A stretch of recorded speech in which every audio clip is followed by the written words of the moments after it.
Hello. Welcome to Premier Football Chat. I'm just going to drop a quick video on yesterday's game. So yeah, I've already done a bit of a video yesterday, but I just want to add to what I've seen now, having watched some of the games. And yeah, let's get into it at Molineux, because that defending from Liverpool, absolutely shambolic. It was disgusting. And yeah, Klopp's got a big problem there, because yeah, some of the players at Liverpool, they're no longer good enough. So yeah, Joe Gomez, he got drawn out of position, and yeah, and the ball on the left hand side, and he had a chance to get back into his centre back position, but he just seemed so lazy and slow in doing so. And then the ball came over the top, and then yeah, Wolves managed to score through Joel Matip own goal, and he should have done better as well. He could have cut the ball out, but yeah, it wasn't good enough. And then on the second goal, the ball came in, and yeah, Joe Gomez tried to clear it, but he should have just left it for Alisson to deal with. And yeah, Wolves managed to score again, and yeah, it was just embarrassing. They just don't want to track back and do the hard work anymore that they used to do, that the high pressing. They're not doing it anymore, and it was very lackadaisical, very poor. And Gomez isn't good enough for Liverpool anymore. And you saw at Napoli away. Go watch that performance if you haven't seen it. It was one of the worst I've ever seen. And yeah, you feel like, having played alongside Van Dijk and winning a Premier League title, he should have honed in some of the things that he's learned from playing alongside someone like Van Dijk and being able to take leadership in certain situations.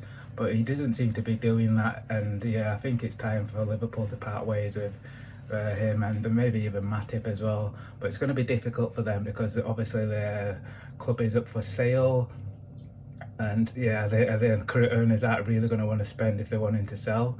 So yeah, it's a difficult situation. And also for the third goal as well, Traore was running at Robertson, who was also poor as well yesterday. He was nowhere near at it, and yeah, he was running at Robertson, and then yeah, managed to cut the ball back to Ruben Neves, who slotted home for the third. And yeah, I don't know what Thiago was doing in this goal. So he was absolutely, yeah, he was poor. He just didn't want to track back. He's looked at Neves, he's seen him, looked over his shoulder, and he just let him run off him. And you can't just say, oh, it's because he's not got the legs to keep up with him. He could have kept up with him. He's seen the danger, and he's not tracked back. And yeah, Liverpool aren't doing the things that made them good a couple of seasons ago, even last season. So yeah, they aren't tracking back, they aren't closing down. Positionally, they're a bit all over the place as well, and they haven't really got the legs in midfield as they used to have.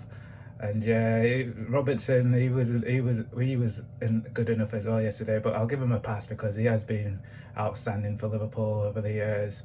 And yeah, up top, I'm not sure about Gakpo, never have been, because I've seen him in a couple of games in the Champions League qualifier against Rangers earlier on this season, and he was non-existent in that game, to be honest with you. And also against Arsenal in the Europa League when he was at PSV, saw him, and he didn't do much there. I mean, people said he had a good World Cup. I thought it was okay, but yeah, he's not really hit the ground running at Liverpool just yet. I mean, I know it's early days, so he's sort of got to give him a bit of a pass, but yeah, he was poor yesterday as well. He gave the free kick away for one of the goals as well.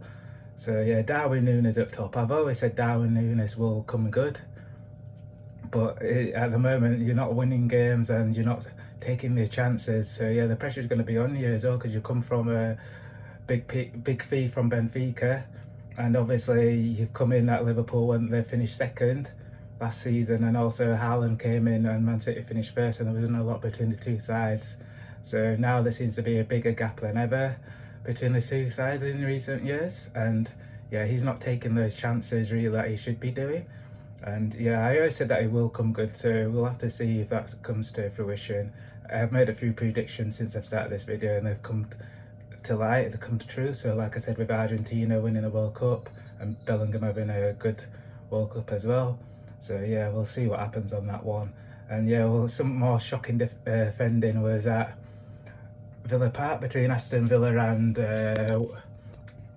Leicester City. So yeah, for the Aston Villa could have been out of sight in the first few minutes in this game, but yeah, they managed to go 1-0 up. But then they gifted the goal through playing out from the back. And yeah, I think Martinez, I think he's an excellent keeper, but for the goal. I think he's just a bit too lackadaisical since he's come back from the World Cup. I mean, he's a good keeper, but I think he's so like casual, and then I think it's just coming into the Villa defence as well. So they've sort of instilled this casualness, and yeah, and then Leicester managed to pounce on that and score.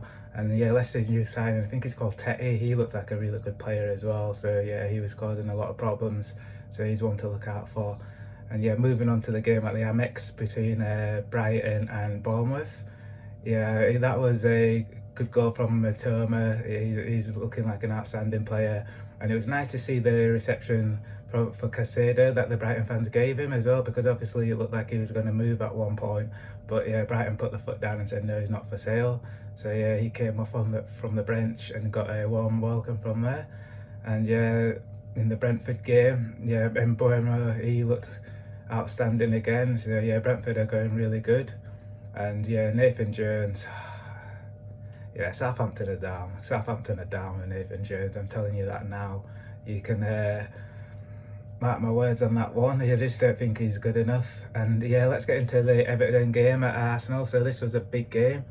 I thought Everton played really well. Sean Dyche got them very organised, and yeah, they seemed to go for the corner at the back post a few times, and Arsenal really struggled with that. And then yeah, the goal came through James Tarkowski, and yeah, he managed to pin Odegaard down and get the header.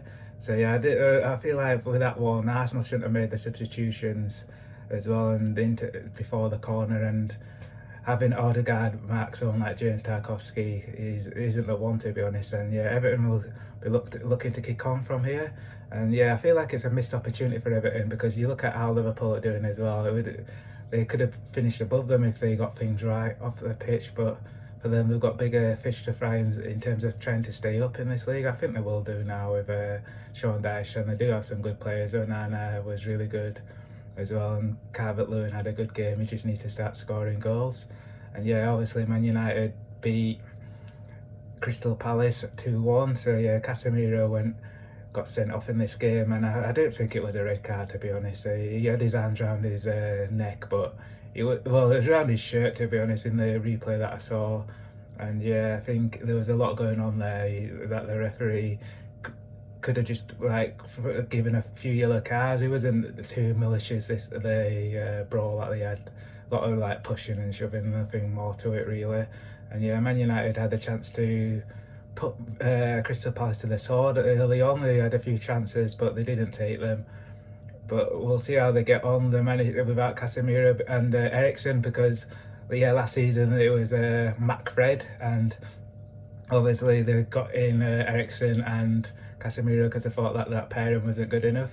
So it looks like it could be McFred again for the next 3 games, because Casemiro's suspended and Eriksen's out for a long time. So we'll see how they get on. I felt Fred was outstanding yesterday, to be fair. So yeah, it'll be interesting to see if they can raise their games for the next few games. So yeah, that's just a quick review of the Premier League games yesterday. I just want to get into like the defending that I saw from Liverpool really in this video, because it was shocking, man. And yeah, I don't know if Gomez is good enough for Liverpool. I don't think he is. And yeah, he shouldn't be walking out in a Liverpool shirt to the crowd singing "You'll Never Walk Alone" the next season. Like, I think Liverpool need to get better than the likes of Matip and Gomez. And yeah, they've let Klopp down, to be honest. Yeah, it's disappointing. Yeah, let me know what you think.